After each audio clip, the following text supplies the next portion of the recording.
大家好啊！咁又係我呢個勞力士頻道嘅。咁今日又想再講一講咧，有啲係關於Gigi 嘅炎明熹嘅一啲資訊啦，又係。咁咧首先想講咧就係話咧咁之前大家都可能有睇到嘅。咁啱有一條訪問就關於音樂監製呢位音樂人 Eric Chan， 咁就有個專訪嘅。咁佢喺個訪問度都有提到Gigi 炎明熹啦。咁經過呢次即係合作因為佢哋呢首新歌《風裏》咧，Eric Chan 就係做呢個監製嘅。咁經過呢次合作咧，咁佢亦都係高度即係讚賞Gigi 炎明熹啦。咁我相信好多粉絲或者網民都有睇到呢條片嘅。咁佢哋亦都有留言講過下大概個內容啦。咁就我其實再想就重點講一講個 point 出嚟啦。咁就喺呢段訪問度，咁究竟Eric Chan 佢點樣去評價 Gigi 啦？咁因為我見有啲人都好似冇提到呢個咁最主要個 point 嘅，咁所以我再講解下啦，講出嚟。咁我亦都 cap 咗嗰段訪問嗰段片嗰個相出嚟嘅，咁裏邊亦都有啲字幕咁樣。咁我其實想 highlight 翻最主要嘅重點特別提呢一 part 咁解嘅啫。咁首先Eric Chan 咧，佢覺得Gigi 咧本身咧佢個基本嘅能力即係有個基本功係好強嘅。咁佢對Gigi 咧亦都係非常之高度正面嘅評價啦。咁咧尤其是佢特別提到咧就係話Gigi 咧喺唱歌嘅時候咧係嗰個音色嘅控制同埋嗰個音樂修養方面咧，咁話佢係非常之出色，做得好好嘅，即係話佢係控制得好穩定嘅。或者我再詳細講一講點樣為止係話佢個音色個控制方面啦。咁其實音色控制咧，即係我諗係指佢嗰個音域上嗰個控制啦，音準上嘅控制啦，或者係甚至乎喺佢唱歌時候嗰種佢個聲線上嘅控制等等嘅。咁話佢係非常之控制得好好啦，好穩定嘅。即係佢亦都有提到咧，就話 Gigi 咧基本上咧，佢係好接受意見嘅。咁就你叫佢點樣做咧，即係佢把聲咧，佢都可以變化俾你到嘅，變化俾你去嘗試嘅。佢提到就話佢提出好多叫佢點樣要求佢都做到啦，好容易已經係做到噶啦。佢本身其實已經係識噶啦，好多技巧上嘅嘢。咁變相咧Eric 咧就話叫佢一嘗試去做咧，或者叫佢配合咧，就已經係可以做得到啦，好容易就。即係包括可能即係呢啲就係所謂佢所講嘅一啲叫做音色上嘅控制啦，聲音上嘅控制啦。即係好多時見Gigi 咧，好容易做到好多唔同嘅技巧即係轉音滑音即係扭音等等呢啲咁嘅技巧啦。咁呢啲都屬於係一種即係音色上聲音上嘅控制啦，點樣去變化啦。咁另外亦都重點提到佢個音樂個修養方面啦，話佢 Gigi 亦都係非常之好啦。即係其實點樣為之音樂嘅修養咧？我相信就係話本身Gigi 對音樂嘅態度啦，嗰個態度啦，對音樂嗰個觸感啦、感覺啦、嗰個 sense 啦，都非常之高嘅。即係本身Gigi 好知道自己佢最專長，佢最適合唱一啲咩曲風咩歌咁樣咁佢都會可以更加容易去表達出嚟啦。佢會。另外，亦都係本身好容易，即係佢會係好尊重其他人哋嘅意見啦，佢亦都好接受啦，好會接受唔同嘅人嘅指導，然之後去配合啦。呢個正正就係佢個人嗰個修養或者個音樂嘅修養啦，即係個態度係非常之正面，非常之好噶啦。咁其實 Eric Chan 講呢兩個 point 咧，其實咧喺之前咧，以前我記得咧加拿大嗰個聲樂家Rosette 咧，其實都有類似嘅一個評價嘅，同佢都係有啲共通嘅。咁Rosette 亦都係非常之覺得Gigi 咧喺 live 個表演上咧，佢喺嗰個音域或者音色上嘅控制咧，亦都係有讚過佢係非常之穩定，非常之好嘅。咁而我曾經我自己我都有用 AI 呢個工具嚟分析過嘅，咁 AI 亦都有講Gigi 咧係呢個特點嘅，呢個優點嘅，話佢喺嗰個音域音色上控制咧，又係講佢呢樣嘢咧非常之穩定嘅。咁大家都係幾樣嘢咧都係即係講到一個共通嘅點啦，就係呢方面。即係連 AI 都係咁樣講即係連 AI 都係喺個，因為 AI 本身真係一個 big data 個 pool 裏邊，即係攞一啲大眾嘅最大公因數嘅數據啲人嘅 comment 咁去做一個分析啫。咁連 AI 都係同佢哋講嘅嘢係相類似嘅，咁證明呢個真係Gigi嘅強項嚟啦。咁AI 嗰方面咧有啲資訊咧，我或者最尾先再補充多少少啦。咁好啦，咁講開咗其中一位音樂監製嘅讚賞之後咧，咁當然就有讚賞過 Gigi 嘅有高度評價嘅，當然就唔止淨係阿 Eric Chang 一位咁少啦。咁當中喺以前咧就即係有唔少嘅一啲樂壇嘅前輩或者係音樂人咧，咁其實都有公開咁樣讚賞過阿 Gigi 嘅。咁我不如就唔講晒咁多啦，我講部分少少一啲有代表性嘅，即係我覺得比較有代表性嘅一啲音樂人啦。咁佢哋嘅 comment 嚟講，又講過啲咩咧？咁我不如試下嘗試列舉一下咁樣出嚟啦。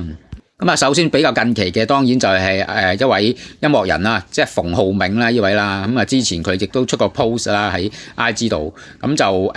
亦都係評價 Gigi 咧，其實佢嗰個唱功嘅實力咧有呢個 A+ 嘅 A+ 呢個咁嘅水平啦。咁都其實呢個係呢個非常之好嘅一個評價啦。但係同呢個鄭欣宜同級啦，只係離嗰啲天后級天王級嘅，只係只差一線啦。另外比較早期嘅已經就有一位叫做許願先生啦，咁亦都係一位音樂人啦，好出名嘅作過好多名曲噶啦。咁佢喺聲生不息裏邊咧已經係高度讚賞阿 Gigi 噶啦。咁話 Gigi 咧有一個好老嘅靈魂啦，唱歌咧可以唱到好多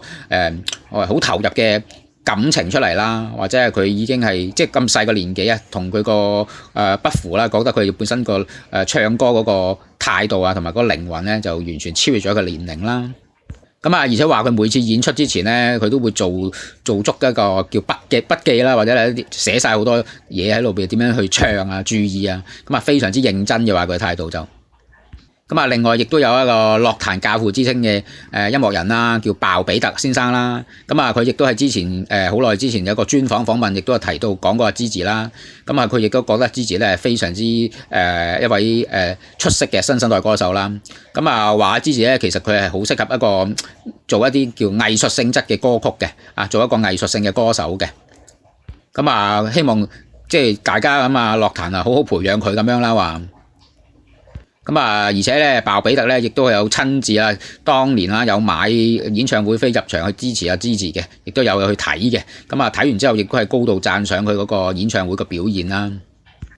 唔知係咪因為咁啦，Gigi 就都聽到佢嘅說話喺後期佢都真係偏向走向呢個藝術性質嘅一啲風格嘅歌路即係有參演過音樂劇啦，亦都有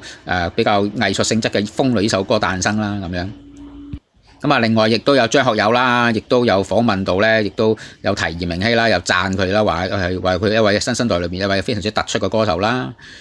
另外許冠傑啦兩位歌神許冠傑，亦都有讚賞 Gigi，亦都邀請佢做演唱會嘉賓添啦，係咪？仲有一位咧就係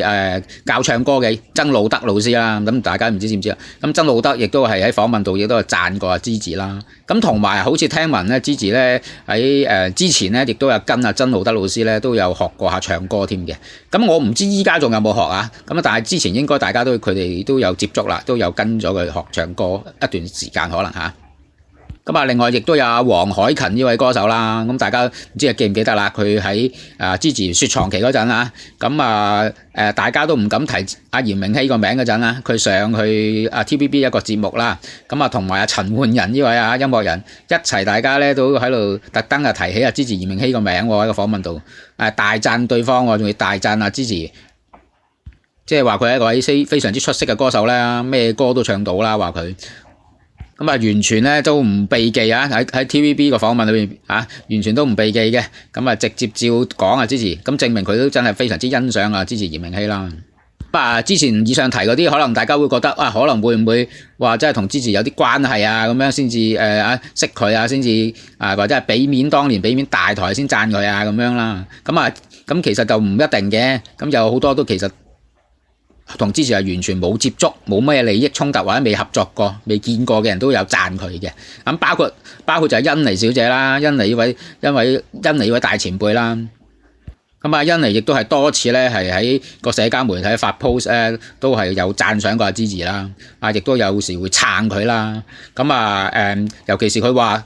到就係話咧，Gigi咧嚴明熙咧，即係先有能力咧就上呢個中國嗰個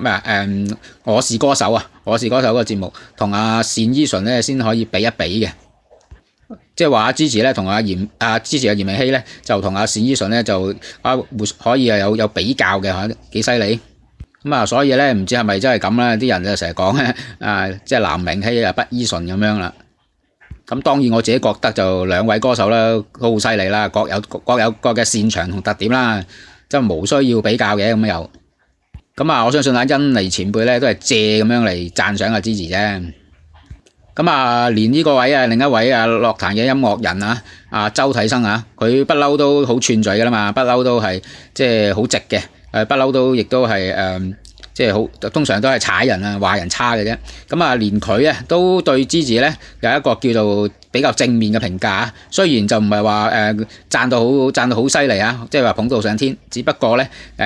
佢亦都係一個正面嘅態度啦，對芝，覺得佢係即係佢會係現今咧會聽嘅一位歌手啦。咁啊，話芝亦都係嗰個live 嘅表現話佢都係非常之穩定啦，或者話佢。咁啊，大家都睇到啦，無論係甄妮或者係周啟生咧，其實佢兩位都平時好少話即係讚一啲歌手公開讚嘅，即係叫做或者係正面嘅一個評論嘅。咁啊，連佢兩位都俾阿芝有一個正面嘅評價啦。即係頭先我所提咧，有好幾位咧，其實基本上咧就同阿芝都唔識嘅，唔係好熟嘅，即係純粹就係即係自己欣賞嘅啫，一定係冇收受一啲咩所謂嘅利益或者係啲咩合作嘅關係即係包括甄妮周啟生鮑比特同馮浩銘呢啲全部都係大家都唔識唔熟嘅，冇乜合作嘅關係，冇見過嘅咁大家都係都會咁樣去讚阿芝，咁證明咗就唔係話就係因為關係而因為識先至去讚佢嘅啫。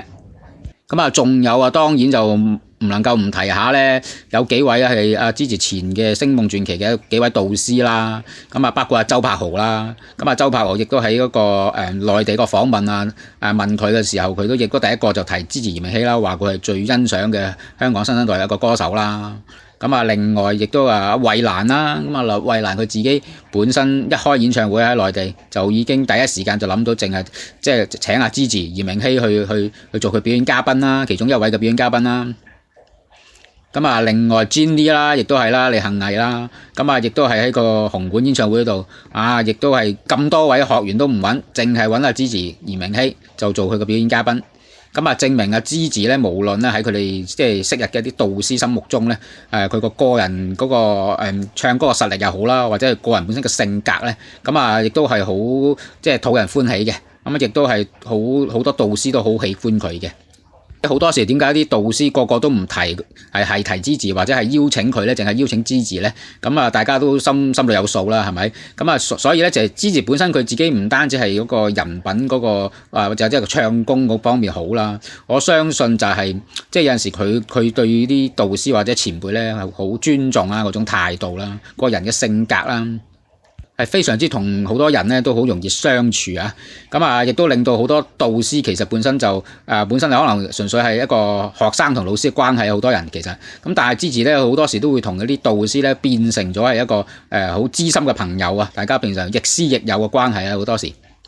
例如芝跟佢嗰位升格嘅老師Kiro 老師咧，咁啊點解同咁多學生教咁多學生，點解唯獨是同芝係特別即係 friend 特別做到一個好似好深交嘅朋友咧？甚至乎當芝係女咁樣看待咧，咁大家都要睇翻呢個都係阿芝嗰個性格嗰個即係特點嗰個優點即係唔單止係佢個有陣時所講嘅，就唔單止佢唱歌方面嘅嗰個實力甚至乎佢個就係我所講嘅重點提嗰個音樂修養即係或者係個人嘅修養方面，非常之能夠係吸引到人即係本身佢個為人即係做人處事對人嗰個態度即係同人相處咧就係非常之好嘅，所以先至深得咁多前輩或者係好多唔同嘅導師欣賞啦，或者係喜歡啦。所以點解即係現今新世代嘅嗰個樂壇咧，點解唯獨係芝咧呢位新嘅歌手咧係咁多音樂上嘅業界嘅前輩一致認可讚賞咁樣咧？即係點解其他歌手又冇咧？冇咁多人去讚佢哋咧，公開咁樣去講咧，係咪？其實真係要曾經有讚賞過芝嘅公開有稱讚嘅一啲樂壇前輩咧，係遠遠唔止頭先我所提嘅人數嘅仲有好多我都冇提啦，即係譬如阿譚詠麟啊嗰啲等等嗰啲，因為有啲提咗，有啲人就話可能會有啲關係，以前同 TVB 先賺咁樣啦，咁我都唔提咁多啦。其實仲有好多嘅，甚至乎以前比賽嗰陣啊，張佳添啦、Eric Kwok 嗰啲都有啦嚇。咁因為而家張佳添佢都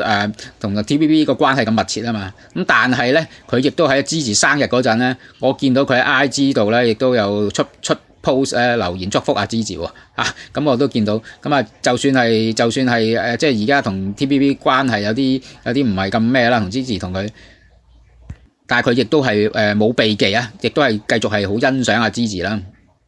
所以咧，無論而家Gigi 同TVB 嘅關係點啊，就算好多不同嘅音樂人依然都係非常之欣賞Gigi嘅，